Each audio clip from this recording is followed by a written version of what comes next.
Now it's time for another Board Game Brawl preview with Nick Minahan, sponsored by BoardGameBliss.com. Hey folks, today we're going to take a look at a game that is currently seeking funding on Kickstarter. That game is called Sigil, Powers of War, and it's from Breaking Teeth Games. Now, if you like what you see throughout the rest of this preview video, I'm going to encourage you to go to the official Kickstarter project page. You can do that by following the link in the top corner of your screen, as well as down in the description section underneath this video. Now, Sigil, Powers of War is primarily a two-player game, but there are rules for multiplayer matches, including things like death matches and tug of war, and so on and so forth, just to let you know. But basically, the story is the same. You are either going to be playing as one of the evil factions of the realm, like the Horde primarily, who are a coalition of goblins and trolls and orcs who are trying to pillage the land, or you might play as the good guys, the Alliance, who is a coalition of elves and humans and so forth. And dwarves. Or there's two other factions that are going to be in the base game, and more factions coming soon. Then they all ally with each other and are enemies to each other in different ways. But in any event, you're going to play as one of these factions, also called as sigils, and try to take out your opponent's sigil, which is basically like their mana-generating base, so to speak, the symbol of their power, or sigil of their power.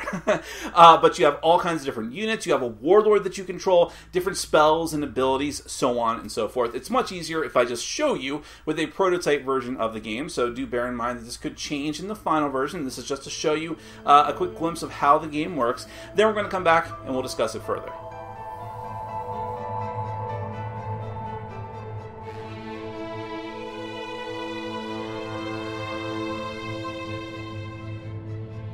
Sigil, Powers of War is a competitive game primarily for two players, though it can be played with more players in teams or free-for-alls. Each player controls a different faction called a sigil, and specifically a warlord and multiple troop units from that sigil. The goal of the game is to be the first to destroy your opponent's sigil by reducing it to 0 life from the starting 20 life, which you keep track of with a d20. Every player starts by choosing a sigil. Depicted here are the Alliance and the Horde. Before the game, you will construct a 40-card deck unique to your sigil. This deck consists of action cards, summon cards, and generator cards. Each player chooses a warlord to start the game with, from the options available for their sigil. In addition to unique special powers, a warlord has a movement score, yellow, attack score, red, defense score, blue, and health score, white. There's also a command score that will indicate how many units you're allowed to have on the field. If your warlord is ever reduced to 0 health, it gets flipped over. The number of units you can have on the field drops, and every turn your sigil will lose a life. Make a stock of all of your unit standees in your play area next to the board. Your sigil gets placed on its mark near the center close to the edge, and your warlord starts in one of the spaces right behind it. Each player shuffles their deck and draws 5 cards, and you can redraw up to 2 more times if you don't get any mana generators. Each player's d20 is rolled to see who is first, but then that die will be used to keep track of your life, starting at 20. Each player's turn is broken into phases. After any beginning of turn effects, there's the draw phase, where you simply draw 1 card, if you have any left in your deck. Next is the mana phase. Your sigil will generate 1 mana token, as will whatever mana generator cards you managed to play before. During the next phase, you can play mana generators by paying their costs and placing them either next to your warlord or within 3 spaces of your sigil. The next phase is action and summoning. By using mana, you can play as many action or summon cards as you can afford. You can also use the special abilities of cards you've already brought into play. Actions specifically include mana generators, spell cards, and interrupt cards, which can be played in response to any opponent's action, interrupting it, hence the name. Summon cards are separate from actions, and will let you bring units onto the field as long as you're not already at your warlord's command limit, and as long as you have enough mana to actually do it. The summon card goes into your play area and the standee spawns next to your sigil or next to another mana generator that you control. Some summons are actually squads, as indicated in the bottom corner of the card, and you'll place out multiple standees. Note that all summons have stats and may have special abilities. Some abilities can be used at any point during the action phase, and some are only usable in combat and will have a symbol indicating that. Next is the movement phase, where you can move any number of your units up to their maximum movement rate. You won't be able to move through enemies, sigils, or generators, however. Combat is next, and it's broken down into 3 phases. First, you check to see if any of the units have combat-related abilities that they can use, as indicated by the red combat icon. And then next you resolve any ranged combat from all units against each target, and then all the melee combat that you need to resolve, which is adjacent. You will choose a unit within range and then choose all of your units that will target it at once. Regardless of the type of attack, they are resolved the same way. Add up all the attack power from every unit attacking the same target and roll that many dice, making sure to use all the abilities you want beforehand. You want to get as many weapon symbols as possible, indicating damage. Your opponent will roll dice equal to the target's defense value and hope for shield symbols for defense. Every shield blocks a weapon, but any weapons that are not blocked will deal damage to the unit. If they run out of health, they're dead and removed from the board. If the unit is killed, and/or if this was a ranged attack, nothing else happens. But if it was a melee attack and the unit is not killed, it can retaliate. Any damage symbols the defender rolled are dealt back to the attacking units. Generators can be attacked as well. They cannot roll defense and they have 7 health. Sigils can also be attacked, of course, that is the primary way that you're going to try and win the game, but they get to roll 1 defense die for every unit that's attacking them. Once combat is complete, you have a chance at another action in summon phase, though you can't play more generators at this second phase. Finally, you end your turn by making sure you don't have more than 7 cards in hand, and if you do, discard down to 7. Continue going back and forth against your opponent until one of you is able to knock the other's sigil down to 0. That is Sigil, Powers of War.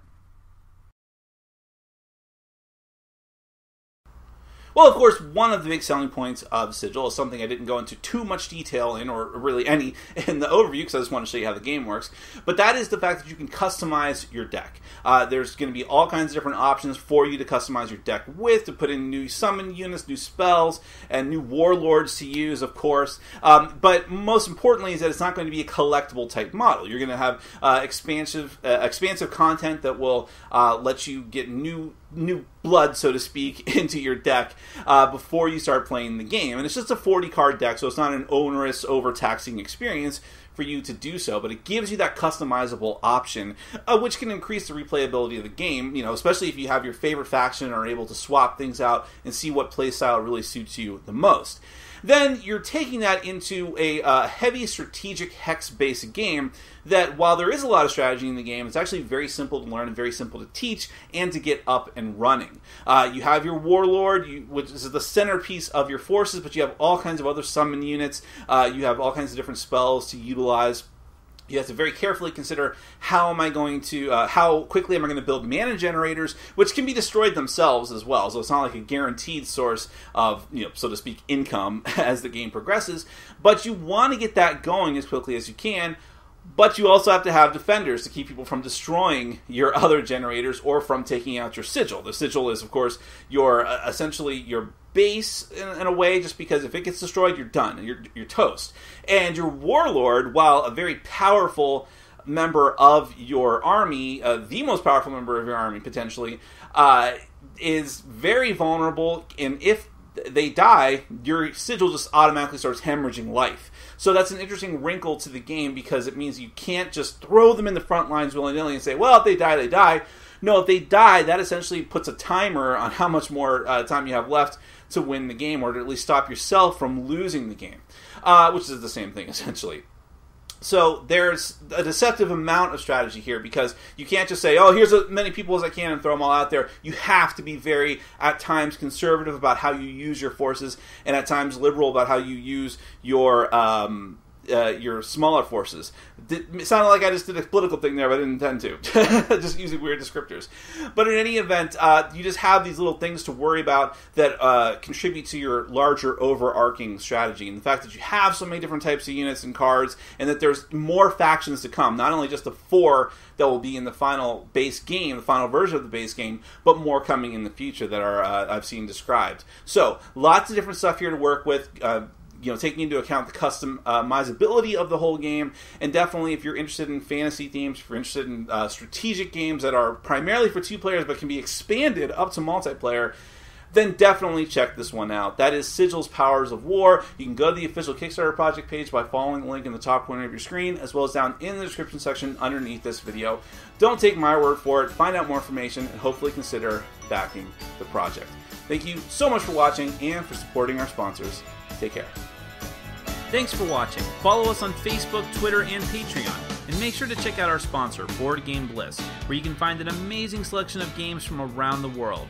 BoardGameBliss.com. Thanks for your support.